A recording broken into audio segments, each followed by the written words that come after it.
Para esta última semana en el módulo 75 de geometría, vamos a ver la función cuadrática.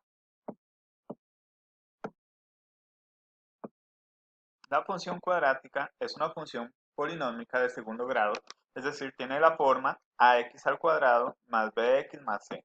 Toda función cuadrática tiene que tener un exponente elevado al cuadrado. Una x al cuadrado va a tener una x y un valor en c. A siempre tiene que ser diferente de 0, es decir, una función cuadrática siempre va a tener el valor en a. Dice que donde x representa la variable y a, b y c son constantes. A es el coeficiente cuadrado, es decir, a siempre va a ser el valor que está a la par de la letra elevada al cuadrado.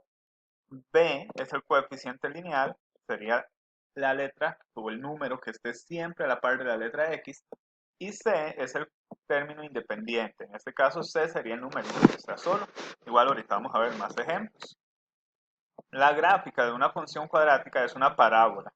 La función cuadrática proporciona las intersecciones de la parábola con el eje de las abscisas, eje x, que pueden ser en dos puntos, en uno o en ninguno. Es decir, la función cuadrática puede tocar el eje x en un punto, en ninguno, o en dos puntos.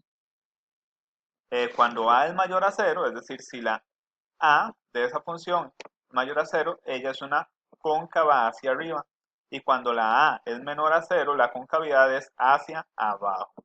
Entonces depende del valor que tenga la A. Si la A es negativa, es cóncava hacia abajo. Y si la A es positiva, es cóncava hacia arriba. En este caso, acá tenemos los dos ejemplos. Si A es mayor a 0, la función es cóncava hacia arriba. Es decir, si A es positiva, es cóncava hacia arriba.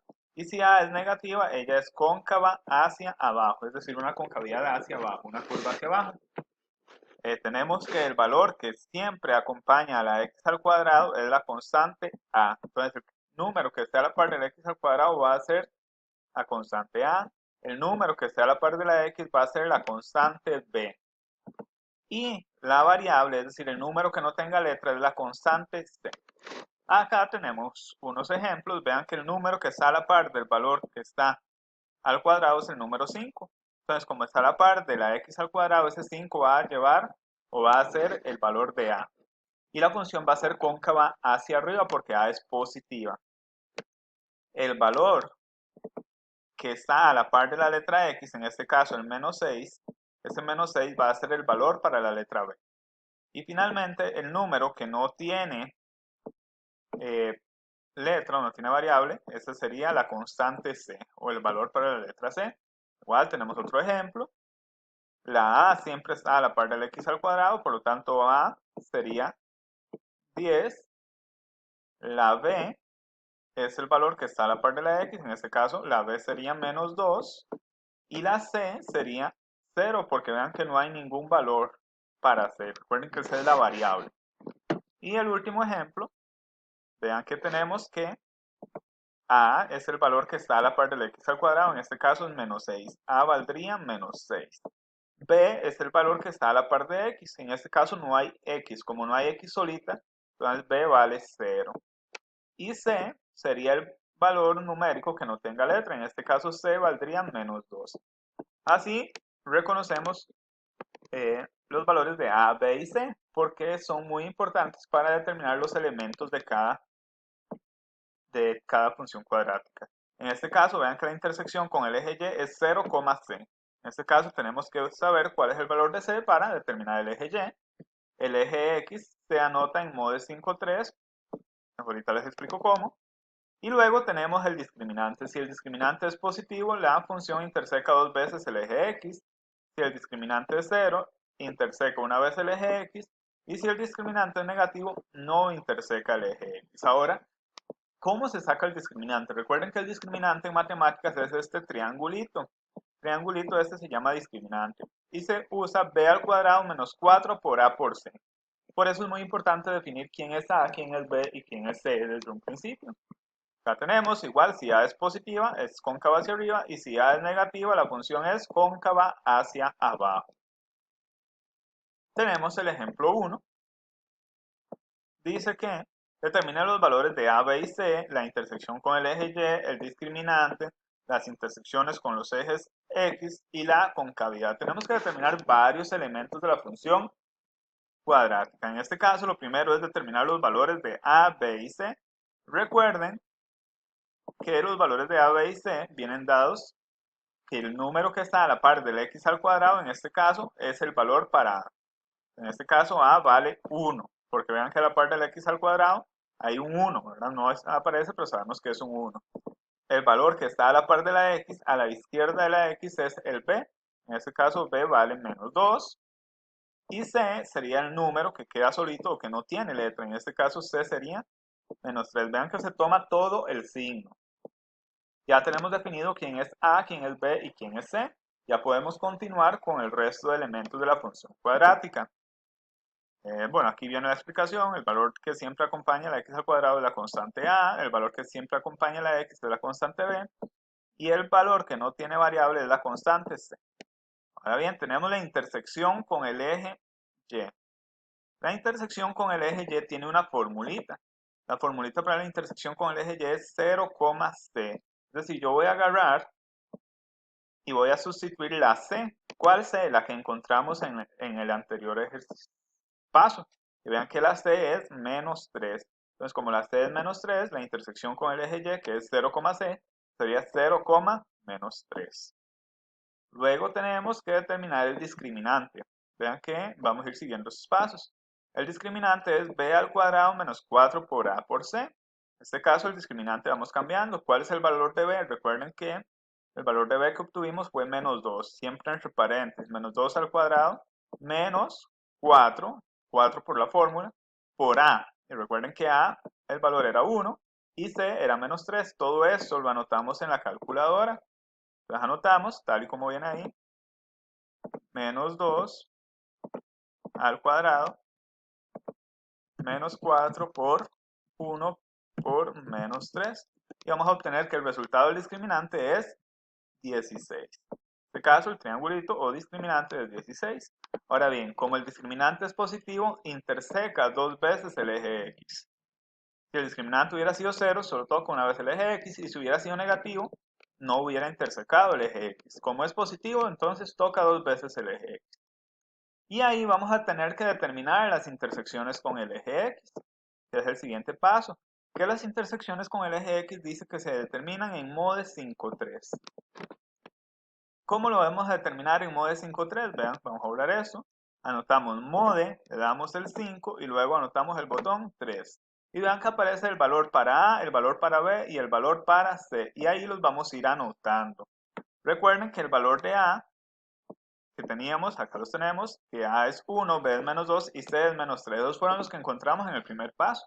Entonces los vamos anotando. ¿Cómo se anotan? Anotamos 1 y le damos igual. Vean que ya se pasa para B. Anotamos menos 2, vean que se va anotando abajo, pero al darle igual se cambia arriba, donde está la B. Y luego el menos 3 y le damos igual. Entonces vean que ya tenemos que A es 1, B es menos 2 y C es menos 3. Ahí obtenemos el resultado, que va a ser igual. Vean que vamos a obtener un x1, que es 3, y si le volvemos a dar igual, vamos a obtener un x2, que es menos 1. Entonces tenemos el resultado para x1 y x2. ¿Por qué? Porque hay dos intersecciones con el eje x, un x1 y un x2, y vean que la formulita me decía que en modo de 5,3, entonces yo anoto x1, 0 y x2, 0. En este caso x1 vale 3, por lo tanto sería 3, 0 y x2 menos 1, que sería menos 1, 0. Ahí ya tengo las dos intersecciones con el eje x.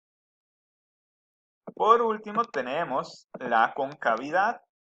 La concavidad, recuerden que si la A es positiva, A es mayor a 0, es cóncava hacia arriba, y si la A es menor a 0, es cóncava hacia abajo. En este caso la A es 1. Como es un valor positivo, entonces la función es cóncava hacia arriba. Por último, esto no tenemos que encontrar lo que sería la gráfica, eso es nada más ilustración. La gráfica de esa función cuadrática quedaría así, como esta que está acá. Esa sería la gráfica. Igual la gráfica no tenemos que realizarla. Ahí tenemos los primeros elementos de la función cuadrática. Por último, tenemos un elemento muy importante que es el vértice. Dice que el vértice de una función cuadrática o parábola es el punto más alto o el punto más bajo de la gráfica que corresponde a dicha función. Entonces el vértice es el punto donde la función empieza a crecer o a decrecer. El vértice lo forman un punto en X y un punto en Y. Entonces vean que tenemos que para determinar el vértice hay que saber cuál es el valor de X y cuál es el valor de Y. En este caso la fórmula del vértice, vean que está compuesta de la siguiente forma. Es menos b sobre 2 por a, coma, menos discriminante sobre 4 por a. Tenemos primero que determinar el valor de X y luego el valor de Y. Acá tenemos el ejemplo 2, que en el ejemplo 2 me dice cómo determinar el vértice. Los pasos igual, primero debemos determinar el valor de a, b y c. En este caso, vean que tengo la función cuadrática x2, entonces el valor de a es 1. El valor de b sería el que está a la par de la x, que sería menos 2, entonces b vale menos 2. Y c, que valdría en este caso menos 3. Entonces ya tengo que el valor de a es 1, el de b es menos 2 y el de c es menos 3. Luego, como paso 2, tendrías que determinar el valor de x. Y en este caso, el valor de x lo determinamos con la formulita que es que x es igual a menos b sobre 2 por a. Recuerden que cuando hay un número y una letra juntos, se multiplica. En este caso, x es igual a menos b sobre 2 por a. Debemos saber cuál es el valor de b y cuál es el valor de a, que eso lo determinamos en el paso anterior. El valor de b es menos 2 y el de a es 1. Entonces vamos a cambiar los números en la fórmula. Vean que este menos es la fórmula, menos de la fórmula. Luego la b, que vale menos 2, por eso queda menos menos 2 sobre 2, que también es de fórmula, por, y el 1, que es el valor para la letra a. Eso lo anotamos en la calculadora, en forma fraccionaria. Menos menos 2 sobre 2 por 1. Obtenemos el resultado que sería 1. Esa es la parte de x. Entonces ya sabemos cuánto vale x. Ahora pasamos a determinar el valor de y. En este caso el valor de y sería menos discriminante sobre 4 por a. Entonces para determinar el valor de y primero debo determinar el discriminante. Recuerden que el discriminante es la fórmula b al cuadrado menos 4 por a por c. En este caso hay que saber cuánto vale b, cuánto vale a y cuánto vale c. Recuerden que eso ya lo determinamos en el paso anterior, que a es 1, b es menos 2 y c es menos 3. En este caso cambiamos, menos 2, que es lo que vale b, al cuadrado, menos 4 por, recuerden que entre un número y una letra hay un signo de multiplicación siempre, por a, que vale 1, por c, que vale menos 3. Eso se anota en la calculadora igual a como aparece ahí, sería menos 2 al cuadrado, menos 4 por 1 por menos 3. Le damos igual y obtenemos que el discriminante es 16. Cuando ya sabemos cuál es el valor del discriminante, sustituimos en la fórmula, que la fórmula de y es menos discriminante sobre 4 por a. En este caso, menos de la fórmula y el discriminante que vale, que lo encontramos anteriormente, que vale 16. Entonces, menos 16 sobre 4 por a. Y a vale 1, ¿verdad? Eso ya lo definimos. Eso lo anotamos en la calculadora, igual en forma fraccionaria, sería menos 16 sobre 4 por 1. Obtenemos que el valor de y es menos 4. Ya tenemos que el valor de a o de x es 1 y el valor de y es menos 4. Por último se determina el vértice, que el vértice recuerden que era menos b sobre 2 por a sobre menos discriminante sobre 4 por a. Y ya nosotros determinamos que valía cada una de esas formulitas. Menos b sobre 2 por a, el resultado era 1, y menos discriminante sobre 4 por a, el resultado era menos 4. Y ahí tenemos el vértice, que es 1, menos 4. Posteriormente viene la práctica. Vean que en la práctica lo primero que hay que hacer es determinar los valores de a, b y c en 3 ejercicios. Luego, una segunda parte, determinar valores de a, b y c, la intersección con y, el discriminante, las intersecciones con los ejes y la concavidad de esos 3 ejercicios, tal y como lo hicimos en el primer ejemplo. Y por último, determinar el vértice de estos 4 ejemplos, como lo hicimos en el ejemplo número